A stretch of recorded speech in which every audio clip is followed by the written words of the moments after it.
Big boss season 8 ఎలా అనిపిస్తుంది? ఏమో ఇప్పుడు దాకా అయితే నాకేమీ రసవత్తరంగా అనిపించలేదు. ఇక నుంచి ఏమైనా అనిపిస్తుందేమో అని వెయిట్ చేస్తున్నా. ఇప్పుడు దాకా జరిగిన సీజన్స్ అన్ని మన ఇంట్లో ఆడవాళ్ళు సీరియల్ చూస్తున్నప్పుడు మన ఎక్స్ప్రెషన్స్ ఎలా ఉంటాయి, ఏంట్రా ఇలా ఏం చేస్తున్నారా ముఖీ డ్రామా అన్నట్టు ఉంటది. అలాగా స్లో మోషన్ లో నడుస్తుంది. అంతా ఫుడ్ ఫైట్ తప్పితే పర్సనల్ ఫైట్ ఇప్పుడు దాకా రాలా. వాళ్ళ క్యాపబిలిటీ తెలియాలి కదా జనాలకి. వాళ్ళ స్ట్రాంగెస్ట్ కంటెస్టెంట్ ఎవరంటే ఇప్పుడు మీరు ఎవరు అని అడిగితే నేను ఎవరి పేరు చెప్పాలో కూడా నాకు తెలియని పరిస్థితిలో ఉన్నా నేను. అంటే దాని ఉద్దేశం ఏంటి, అక్కడ సరిగ్గా ఎవరు గేమ్ ప్లే అనేది ఆడట్లేదు. శేఖర్ భాష ఏదో ఆనందంగా కొద్దిగా సంతోషంగా ఉంచుతున్నాడు అందరు, అంతేగాని అక్కడ గేమ్ ప్లే అనేది ఏం లేదు. అంతా ఫుడ్ కోసం ఆ చెత్త కోసం పంచాయతీ. ఈ నామినేషన్ మొత్తం చెత్తలో నామినేషన్ నన్ను అడిగితే. ఈ 2 వీక్ సెకండ్ వీక్ నామినేషన్ మొత్తం చెత్తలో నామినేషన్. దీంట్లో ఎవరైనా టార్గెట్ చేయాలి అనుకుంటే ఒక సోనియానే కనబడుతుంది. సోనియా కూడా బిహేవియర్ అస్సలు బాగాలేదు. సోనియా బిహేవియర్ మార్చుకోవాలి. ఇప్పుడు ఆమె ఎలా ఫీల్ అయిపోతుందంటే నేను అందరికి మోటివేటెడ్ పర్సన్స్ లాగా ఫీల్ అయిపోతుంది. అలా ఫీల్ అయితే కష్టం.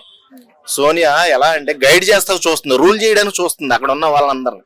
నేను ఇలాగా నేను తోపు నేను తురుము అనుకుంటుంది. తనలో తానే సెల్ఫ్ డిఫెన్స్ ఎక్కువైపోయింది. సెల్ఫ్ కాన్ఫిడెన్స్ అంత పనిచేయదమ్మా.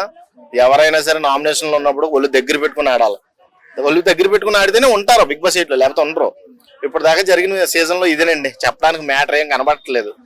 ఇంకా ఇప్పుడు నామినేషన్స్ లో సోనియా కరెక్ట్ గా పాయింట్ రైజ్ చేసి కరెక్ట్ గా రీజన్ చెప్తుందా?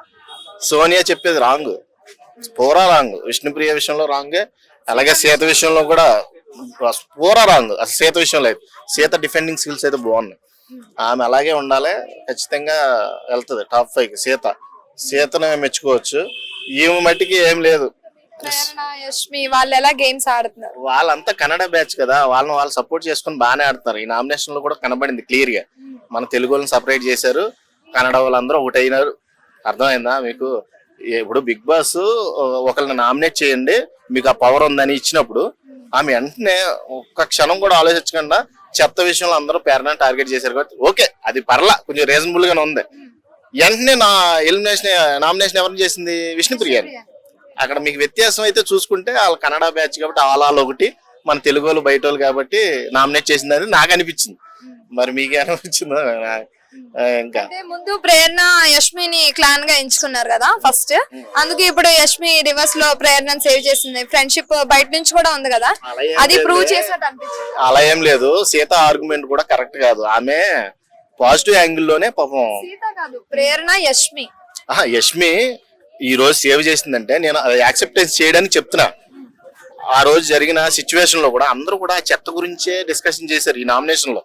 ఆ చెత్త వల్ల కొంచెం ఇరిటేట్ అయ్యి జనాలు కూడా ఆమెను సేవ్ చేయడంలో కొంచెం పాజిటివ్ గానే తీసుకున్నారు. అర్థమైందా? ప్రేరణనే సేవ్ చేయడంలో కొంచెం పాజిటివ్ గానే ఉంది.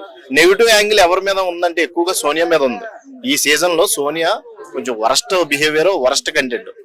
అంటే నిఖిల్ ఇలా అవ్వడానికి కారణం సోనియానే అంటారా? సోనియానే. సోనియా బేబక్క వెళ్తే చెడగొట్టేసింది బేబక్క. పాపం ఆయనకి ఇంట్రెస్ట్ పోయింది, బిగ్ బాస్ మీద ఇంట్రెస్ట్ పోయింది. ఆఖరికి నేను బయటికి వెళ్ళిపోతాను, నాకేం అవసరం లేదు అనే సిచ్యువేషన్కి వచ్చేసాడు.